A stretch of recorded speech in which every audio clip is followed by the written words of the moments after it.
Are you tired of being tactically repositioned against your will? Do you want to obliterate the enemies of Super Earth? Well, don't worry, ladies and gentlemen, because today we have my updated best loadouts for bots, bugs, and squids.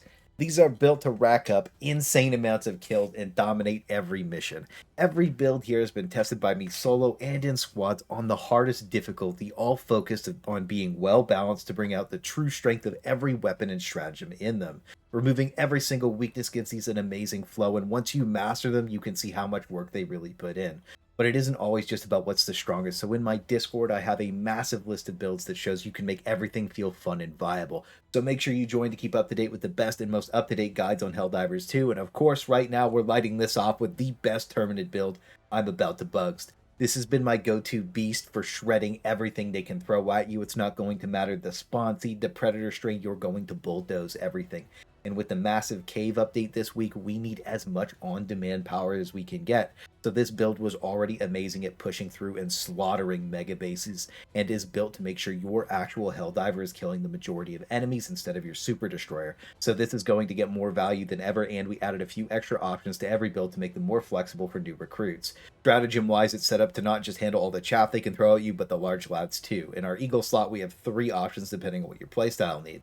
Eagle 500 kg is the big bada boom. This is going to be the king for taking out any kind of Bile Titan or Impaler surge that happens, instantly wiping them out. This also has an extremely vertical cone rather than like horizontal, so if you lay down, you won't get hit by it most of the time, but you shouldn't sleep on Eagle Strafe. This is pretty much guaranteed to one-shot Impalers, and it can do it ridiculously far away. This is my go-to, and with bigger threats coming, it made me think about how we one-shot Leviathans with this in the past, so it might get even more value in the future. And finally, if you feel like you need more horde clear, Eagle Napalm by itself is going to deny any bug breach that does pop up. This also does get more value than Orbital Napalm Barrage because the second and third throw can be exactly where you need them. In our Orbital slot, we're locking in Orbital Gas. This shuts down the majority of a breach by itself, and the confusion effect combined with the ticking damage will rot out most of the enemies and prevent chargers from coming at you.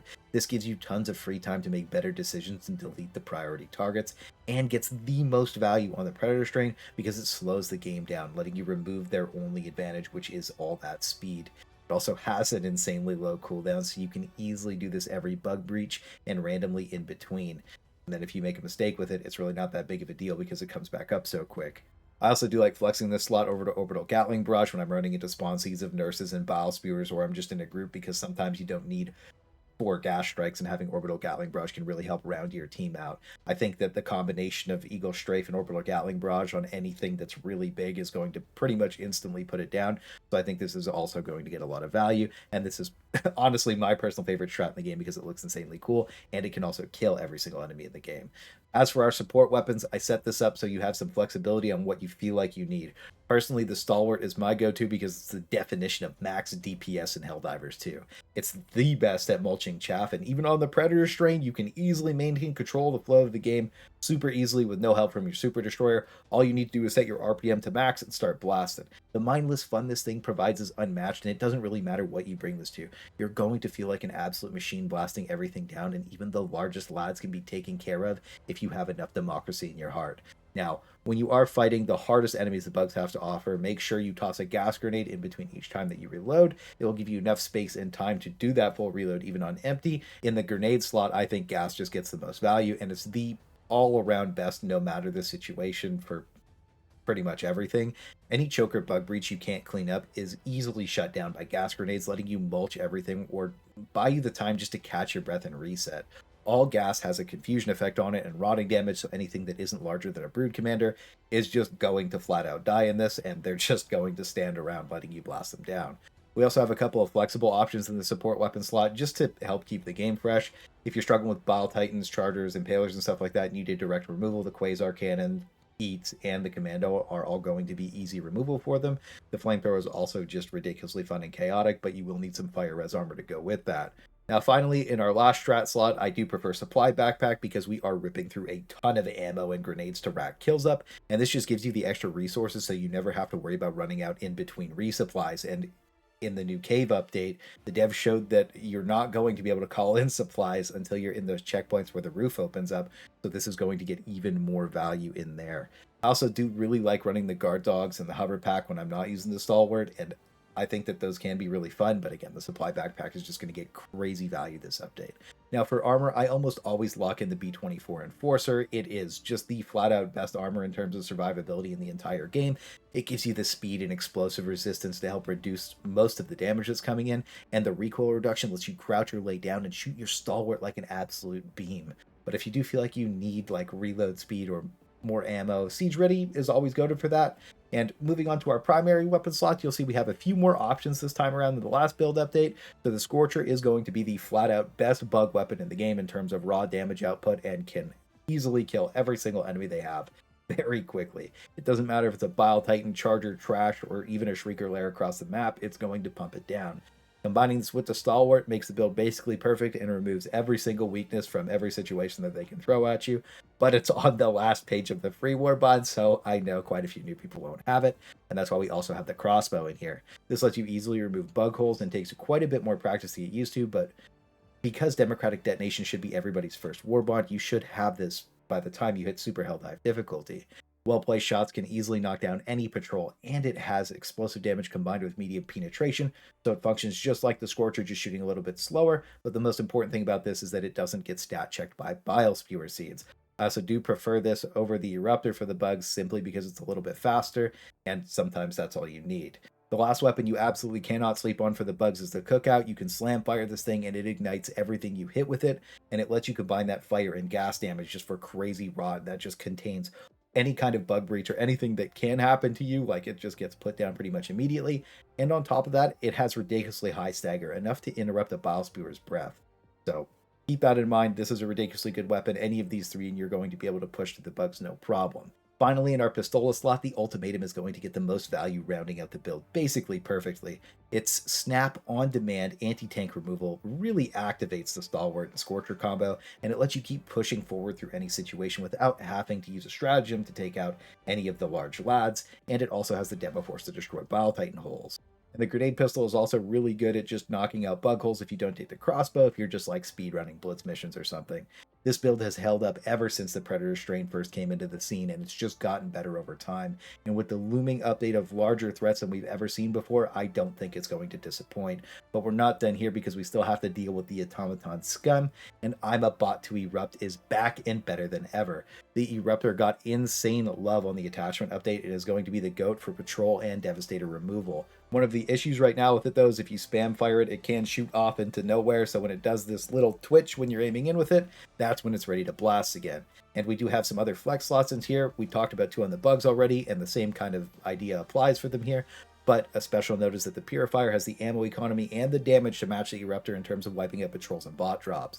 For our pistol slot, you could pretty much pick anything as a sidearm to clear out soldier bots that press you. That's the only thing you're really going to need.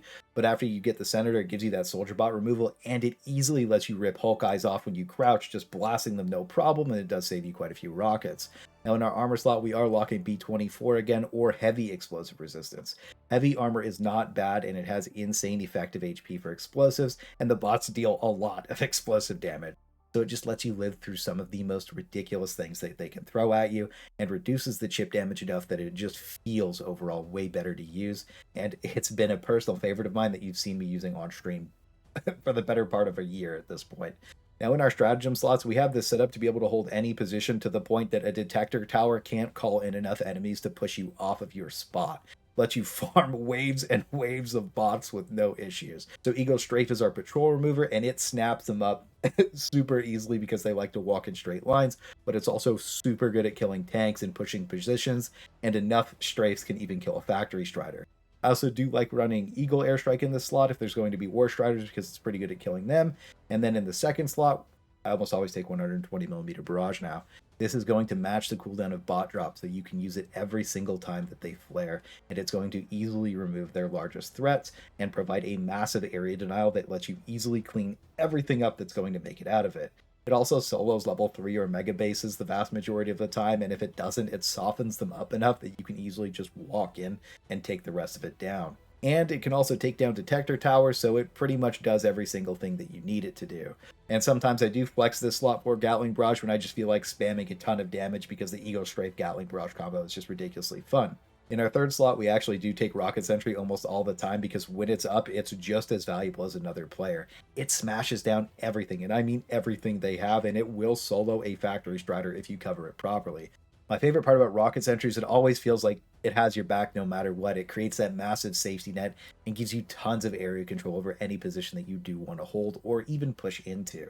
And it's also ridiculously good at killing War Striders, and this insane War Strider spam just makes the game frustrating when too many start stacking up. So we are hard countering them off the field now. And on defensive campaigns, there's just been so many that you can't really choose when you can and can't play against them. And that's why we're taking the recoils rifle in. We need that on-demand removal for these things so that they can't snowball the game out of control or drown you on land. It can also one-shot every single enemy that the bots have and easily lets you take down bases across the map. One-shotting Factory Striders is super easy, just hitting them in the eye or the belly, and War Striders, all you have to do is shoot them in the legs, and they're just all the biggest threats on the field are going to be gone instantly. All these stratagems combined are going to prevent death spirals and keep the game under control so that you don't have to worry about anything. Now, finally, in our grenade slot, we have Pyrotech and Thermite listed. Thermite is for War Striders, but it does like to bounce off a lot. It's mainly here because you start with it in Democratic Detonation, and most people will have it. And Pyrotech is a side-grade grenade that is in Masters of Ceremony, and 4 of these spinning between the legs of a Factory Strider will instantly kill it. It also pops fire damage over time, so you get anti-tank for all the Hulks and Striders with Horde control and area denial, so this grenade gets insane value on the bots, but it's in a weird warbond. And I do also think you can use gas grenades instead of Pyrotech if you feel like you need more area denial and you just need to slow the game down. It's going to confuse everything the size of a Hulk and under, and it does enough damage to rot out Devastators if they stand in it for the entire duration, so this can also be a really good option. And if you follow my Warbond priority list, that will be the second Warbond you get, so you will have the counter for pretty much everything. Now, finally, our last big build update is to the Illuminate. This patch has been insane for them, and you can see up to 4 meatballs in one patrol now. So you've got to be squidding me, needing to match that energy to pump them down as fast as possible. So again, Explosive Res is going to help with the Leviathans, the grenades, and the jet strafes, but Siege Ready is going to give us the extra ammo we need to be able to take down all the bullet sponges. The Scorcher by far is going to be the flat out best for this and kills them in 3/4 of a magazine most of the time, and any Overseers get absolutely fried by this thing instantly. It's the W key machine, it's a point and click adventure, and it feels so good to instantly be able to remove Overseers and meatballs. But if you don't have the Scorcher, the Eruptor does a fine job of this in 2 to 3 shots for meatballs. I do find it a little more annoying to kill Overseers with it, but some well-placed shots can take them down pretty reliably as well. You will also see the Purifier listed up here because it is one of the best weapons in the game for taking out meatballs. The ammo economy for them is really good on it, to the point that you won't even need a supply backpack when you take in the Purifier. As for our pistol, I love taking the Crisper into the squids. Its area denial is better than the flamethrowers because you just shoot it at the ground for like half a second and it ignites so much of it that like sometimes it comes back on you. It's pretty crazy. The only issue this update is that sometimes zombies and meatballs don't light on fire when they run over fire on the floor, so it can be inconsistent, but when it does work, it cooks them up. Meatballs and zombies take double damage from fire, so this ends up being the flat out best for horde control when it is working. But when it isn't, I think you can kind of just use whatever you need to quickly kill Voteless off of you, and I do prefer the Verdict for that, but the Peacemaker is going to be fine. Really, whatever fast draw you can use to just instantly kill them is just what you need to get some extra space. Now, as for our grenade, the most value, again, is going to be gas because it is the best horde control grenade.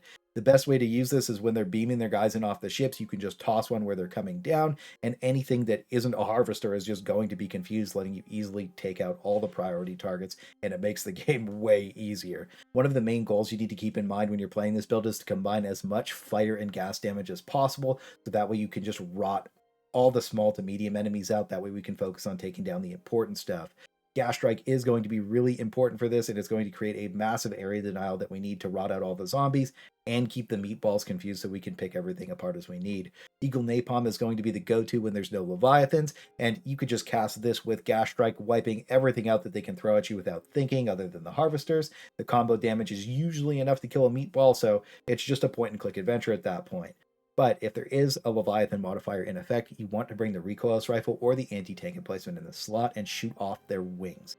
You don't want to actually kill them, you just want to let them float around so a new one doesn't take its place. Which, I know it's lame, but is what it is. In our support weapon slot, I love the laser cannon because you could pop Overseer heads off super easily, and stealth-wise you could pop backpacks without them knowing what's going on if you're crouching, and it has no problem taking down Harvesters. You can either beam them in the eye or the leg for super fast kills. But if you like ballistic weapons, the machine gun or heavy machine gun will both work great in this slot. Finally, for our backpack, I actually prefer Laser Guard Dog because it helps keep all the zombies off of you and it just keeps shooting the entire game. So it gets insanely good value at just pushing through everything they have. And when you need to kite, it does help clear everything up for you. But if you don't have it, Supply Backpack does crazy work because this faction does a ton of chip damage, and just having extra resources to counter everything they have feels really good. As for boosters, the big four are Stamina, Vitality, Health Pod, Space Optimization, and Experimental Infusion. These four are what you'll see in the vast majority of games because they gap everything else in terms of value by a substantial amount. The stamina bar being so much larger lets you sprint for basically forever in all of the armors. The vitality gives you a lot of effective HP. And Help Out Space Optimization just feels really good when you die and respawn. Having full resources is just great. And then the damage reduction and speed that you get from EI feels really good. But if you don't like that ringing in your ears, we've been swapping it out for muscle enhancement, and that also feels really good. To explain armor a little bit more in depth stat line wise, the reason that we choose explosive resistance so often is that most enemies deal explosive damage on hit and apply status effects after, so you get a ton of effective HP out of it. Specifically, the B-24 Enforcer armor gives you bonus headshot damage reduction for being above 100 armor, and all these stats do show how effective each armor is, but TLDR 125 plus medium armor and heavy armor are going to make you feel like a beefcake, and light armor is going to let you reposition way faster. I also talked a little bit about spawn seeds. Enemies are not random on offensive campaigns. For the most part, they are pretty random on defensive campaigns, but if you do want to counter the spawn seed you're going into, if it says very high, 99% of the time, that's the enemies you're going to be seeing. And if you want a guide that breaks down every single hidden mechanic in Helldivers 2, that video is the first link in the description. And if this video helped you out, make sure you like, comment, and subscribe. And most importantly, have a fabulous day.